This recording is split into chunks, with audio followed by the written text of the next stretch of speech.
नमस्कार।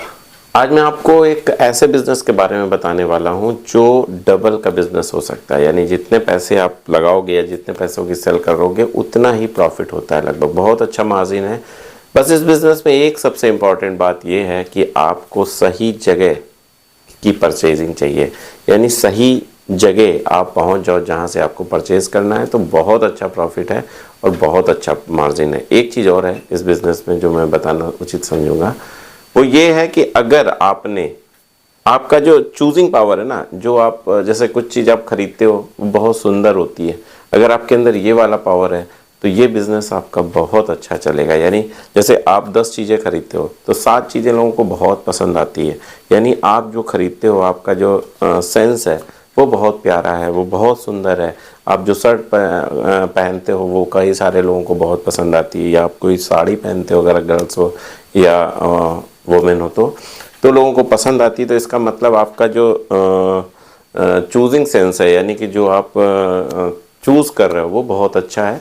और अगर ये चीज़ें हैं, अगर ये खूबी आपके अंदर है, अगर ये गुण आपके अंदर है, तो आप इस बिज़नेस को बहुत अच्छा कर पाओगे और बहुत आगे जा पाओगे। तो ये बिज़नेस है गिफ्ट का बिज़नेस, और इस वीडियो में मैं आपको ये बताऊंगा कि कहाँ से ख़रीदना चाहिए। मैं जगह भी बताऊंगा, कहाँ से क्या क्या खरीदें, कैसे अपने शॉप को डेकोरेट करें, कैसे अपने शॉप में सेल्फ बनाएं, और कैसे उसमें मटेरियल कौन कौन सी जगह का रखें, ये सारी बातें मैं आपको बताऊंगा। तो सबसे पहली बात, अगर गिफ्ट की बात आती है, अगर गिफ्ट का मतलब ये हो जाता है, एक चीज़ समझिए, 2 तरीके के गिफ्ट होते हैं।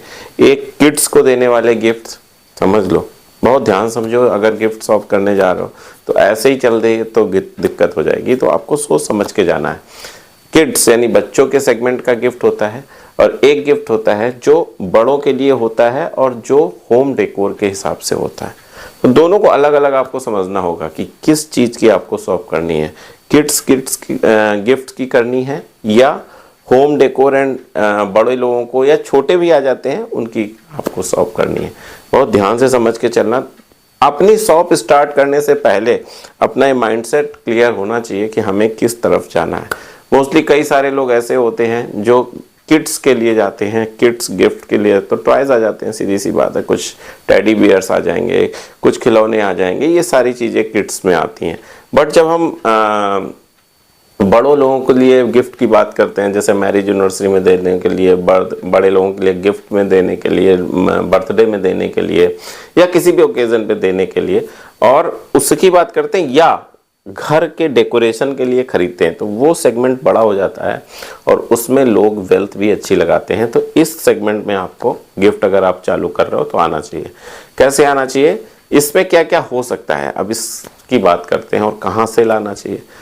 अब एक, जैसे मान लीजिए आपने अपनी शॉप ओपन की, तो उसकी 3 दीवारें होंगी, फर्स्ट इधर होगी, सेकंड इधर होगी, और थर्ड पीछे की तरफ होगी। तो एक कोई दीवार चूज कर लीजिए जिसमें आपको, जो छोटी हो, जिसमें आपको स्टैचूज लगानी है। स्टैचूज कैसी होती हैं, जैसे मान लीजिए 4 रैक हैं आपकी एक दीवार में, फर्स्ट सेकंड, बहुत ध्यान से समझिए, बहुत इंपॉर्टेंट है और बहुत आपके बिजनेस को बहुत ग्रो करेगा। अगर आप गिफ्ट का काम करने जा रहे हो, तो गिफ्ट शॉप ओपन करने जा रहे हो, तो देखिए, जब तक आपके शॉप में वैरायटी नहीं होगी ना, आप गए और एक ही तरीके का माल लेके चले आए, मतलब स्टोन का अगर आपका है, रेजिन, जो स्टोन डस्ट और रेजिन का आइटम लेके चले आए, तो आप क्या होगा, सिर्फ एक तरह का होगा। और अगर उस टेस्ट का आदमी आएगा तो लेगा, नहीं तो नहीं लेगा। तो आपको क्या है, हर चीज में जो यहाँ बता रहा हूँ, हर जो पूरी शॉप है ना, उसे बड़ा ही अच्छे तरीके से मतलब ये समझ लीजिए कि डिटेल्ड करना है। यानी कि अलग अलग सेगमेंट करना, एक ही रैक में 10 चीजें नहीं लगानी है। बहुत ध्यान समझो मैं जो समझा रहा हूँ। सबसे आपने पहले 3 आपकी दीवारें हैं, सबसे पहले आपने कॉन्सेप्ट क्लियर कर लिया कि एक दीवार में सारे स्टैचूज होंगे, ठीक है। अब स्टैचूज कैसे कैसे होंगे, 4 रैक हैं, तो फर्स्ट रैक जो होगी उसमें कैसे स्टैचूज होंगे, ऐसे स्टैचूज होंगे जो अगर गिरे तो टूटे ना। बहुत ध्यान समझो मैं क्या समझाना चाह रहा हूँ। आपका नुकसान कम से कम हो, ये भी मैं चाहता हूँ, आपका फायदा अच्छे से अच्छा। इसके लिए मैंने बहुत सोचा है, इसके बाद में आपको समझा रहा हूँ, इसलिए बहुत ध्यान समझना। सबसे नीचे वाली रैक में वो स्टैचूज रखो जो ब्रेकेबल हैं, उन्हें टूट सकते हैं गिरने से। अगर सबसे ऊपर वाली रैक में आपने वो रख लिया तो गिरेंगे और टूट जाएंगे, क्योंकि वो जल्दी टूटेंगे क्योंकि वो दूर से आ रहे हैं। ठीक है, तो सबसे नीचे कौन से रखना है आपको, जो कम टूटने बल्कि ज़्यादा टूटने वाले हैं उनको सबसे नीचे, स्टैचू मतलब मूर्तियाँ। ठीक है, अब क्या है उसमें आपने, और सबसे ऊपर कौन सी चीज़ रखनी है, मेटल, ताकि वो गिरेगी तो टूटेगी नहीं। तो सबसे ऊपर वाले में आपको जब ये, या उसके सेकंड वाले में आपको ये रखना है, तो सिर्फ पूरी रो में मेटल की स्टैचूज रखनी है। मेटल का मतलब हो गया पीतल, तांबा, या आजकल एलॉयस एल्युमिनियम चला है जिसके ऊपर कॉपर या गोल्ड की प्लेटिंग होती है। वो बहुत सुंदर लगते हैं, हल्के होते हैं, सस्ते होते हैं, और उनका जो फिनिशिंग होती है ना वो बहुत अच्छी होती है। देखिए सारा खेल फिनिशिंग का है। गिफ्ट जब आप करने जा रहे हो तो सारा खेल फिनिशिंग। अगर ऐसे धब्बे धब्बे से आप गिफ्ट ले आओगे कोई नहीं खरीदेगा, फिर आप कहोगे कि सर मेरी शॉप नहीं चल रही। तो बस जितनी अच्छी फिनिशिंग होगी, जितने सुंदर उसका फेस होगा, जितनी सुंदर उसकी कलाकारी होगी, या कुछ मॉडर्न आर्ट टाइप होगी, तो ऐसे जो पीसेस होते हैं वो ज़्यादा चलते हैं।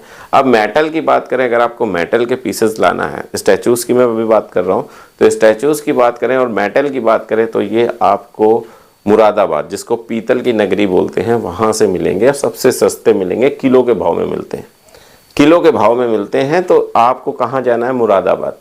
इस लाइन में जितनी भी चीज़ें हैं वो आपको मुरादाबाद से लानी है, मेटल्स की जितने भी आइटम है। ठीक है, अब नई शॉप ओपन कर रहे हो तो कम से कम 3 जगह तो जाना ही पड़ेगा, तो जाके एक अच्छा कॉम्बिनेशन बनेगा और फिर आप अच्छे से कर पाओगे। ठीक है, तो मैं जो समझाना चाह रहा हूँ, अगर आप ठीक से नहीं लाओगे ना, एक ही जगह जाके एक ही दुकान से जाके ले आओगे तो फिर शॉप नहीं चलेगी, फिर लोग बहुत 90% नहीं चलती, फिर आदमी परेशान होता है। तो आपको क्या करना है, जो मेटल के आइटम हैं जैसे तांबा, कॉपर, या जो मैंने अभी एलॉय एल्युमिनियम एलॉय बताया, उसके ऊपर कॉपर या गोल्ड की प्लेटिंग बताई, तो वो जो चीज़ें हैं वो आपको मुरादाबाद में मिलेंगी। ठीक है, उत्तर प्रदेश में। अब दूसरी बात आती है कि सर स्टोन का वर्क, जो स्टोन और रेजिन का काम होता है, स्टोन डस्ट होती है असल में, जो आजकल आप बहुत सुंदर स्टोन की स्टैचूज देखते हो, मूर्तियां देखते हो, क्या होता है, चाहे गॉड की हो या सुंदरता के लिए बनाई गई हो या बुद्धा हो, ऐसे कई सारी चीज़ें होती हैं। तो उसमें होता क्या है, उसमें होता है स्टोन को क्रश किया जाता है, बहुत पाउडर सा बनाया जाता है, फिर उसमें रेजिन मिलाई जाती है और उसको सांचे में ढाल के बनाया जाता है। तो आपको एकदम स्टोन जैसा फील आता है। फील क्या, स्टोन डस्ट है तो स्टोन ही आएगा, और वो उसकी होती हैं। और वो कहाँ मिलती हैं, वो मेरठ में मिलती हैं। आप सब चीज़ के लिए दिल्ली मत भागने लगना, हर एक के दिमाग में यही है कि दिल्ली दिल्ली मिलता है। देखिए दिल्ली में क्यों मिलता है, क्योंकि दिल्ली जो है ना आप सबका केंद्र है। आप तुरंत जाओगे कि यार एक जगह जाए सब कुछ मिल जाए, और दिल्ली में सब कुछ मिल जाता है। तो मेरठ ऐसी जगह है जहाँ पे आपको जो छोटे फाउंटेन्स हैं, जो बड़े फाउंटेन्स हैं, फाउंटेन्स आपने आर्टिफिशियल फाउंटेन्स देखे होंगे ये, और जो ये मैंने जो स्टोन डस्ट और रेजिन की मूर्तियाँ बताई, ये कहाँ मिलेंगी, ये आपको मेरठ में मिलेंगे। और जो मैंने अभी आपको स्टैचूज बताए, ये कहाँ मिलेंगे, ये आपको मिलेंगे मुरादाबाद में। ठीक है, इसके बाद ये वाली वॉल हो गई, और एक सामने वाली वॉल हो गई जिसमें आपको क्या रखना है, जो डिज़ाइनर चीज़ें हैं, जो जैसे मैंने अभी आपको बताया कि रेजिन की जो अदर्स, देखिए जैसे मुरादाबाद गए तो स्टैचूज के साथ साथ वहाँ पे ऐसी चीज़ें मिलती हैं जो आपके डेली यूज़ में आती हैं, बड़ी एंटीक होती हैं, जैसे जग, कटोरी वगैरह, बहुत अलग टाइप की। ठीक है, कुछ ऐसा डेकोरेटेड सामान मिल जाएगा जो पीतल का होगा, एलॉय स्टील का होगा या एलॉय एल्युमिनियम का होगा, ये भी सामान मिलता है।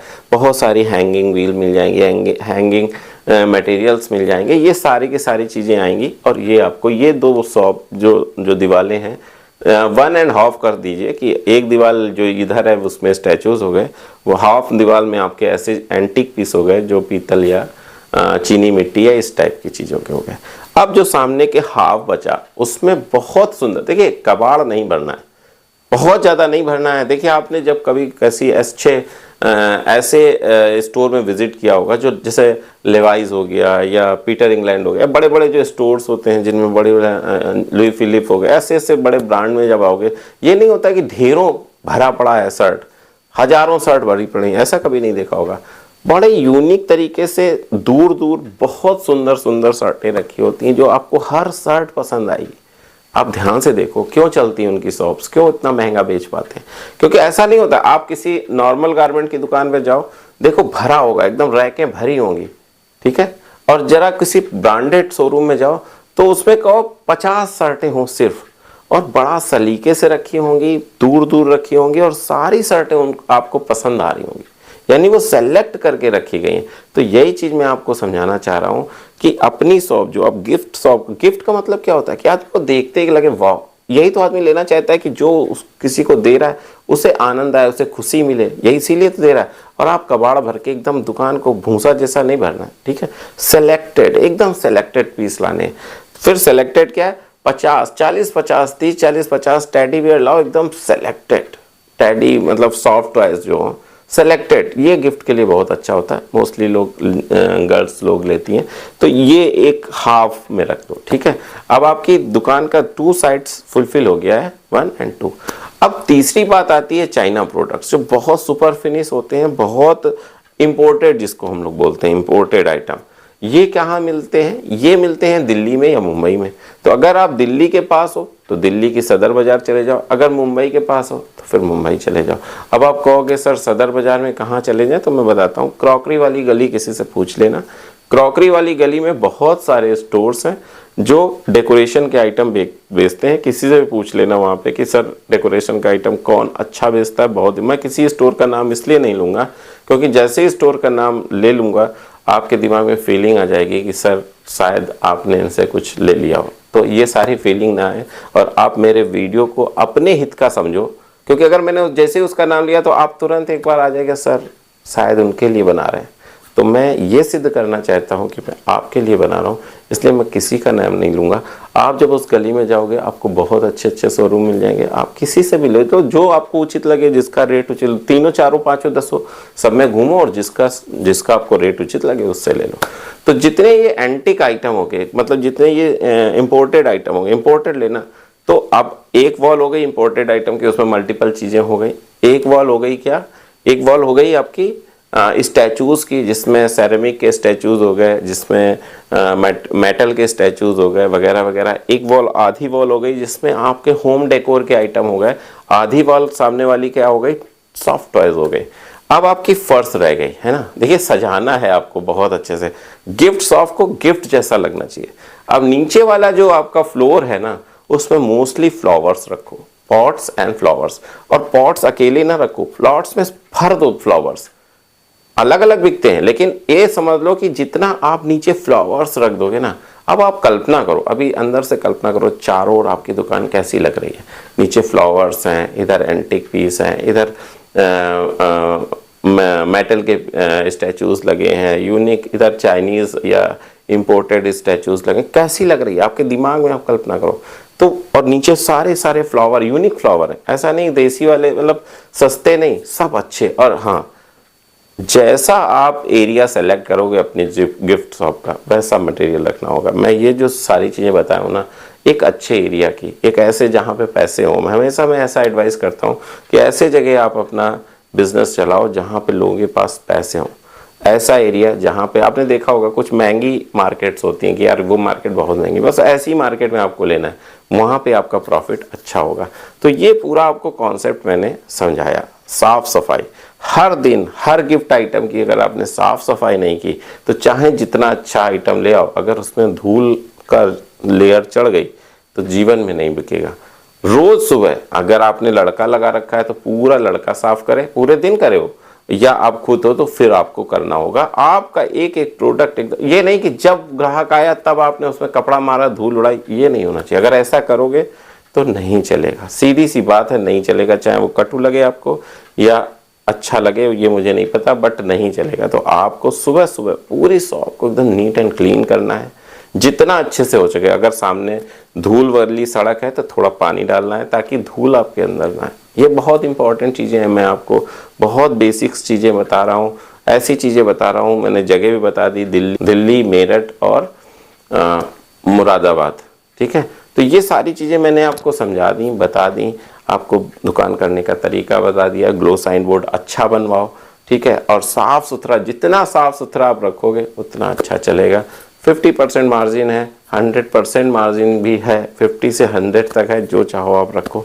वैसे लोग 100% रखते हैं, बट आप अपने कस्टमर को कैसे डील करना चाहते हो यह आपकी बात है। मैं रिकमेंड करूंगा कि आप फिक्स प्राइस शॉप रखो, फिर आपकी इच्छा, आपका क्षेत्र कैसा है, जैसा आप चाहो। लेकिन अब मैं रिकमेंड करूंगा, मैं वैसी शॉप में जाना पसंद करता हूं जहां पे फिक्स प्राइस हो, और इसीलिए मैं आपसे ये सजेस्ट करता हूँ कि आप ऐसा प्राइस रखो जो फिक्स हो। बस इतना ही कहना था। मुझे लगता है कि ये बातें बहुत अच्छी लगी होंगी आपको, और आपके अगर आप गिफ्ट का बिजनेस करने जा रहे हो तो बहुत हेल्पफुल हुई होंगी। अगर ऐसा है तो ज़रूर कमेंट्स करना कि आपको ये वीडियो कैसा लगा। अगले वीडियो में फिर कोई नया आइडिया लेके आपके सामने आएंगे। तब तक के लिए नमस्कार।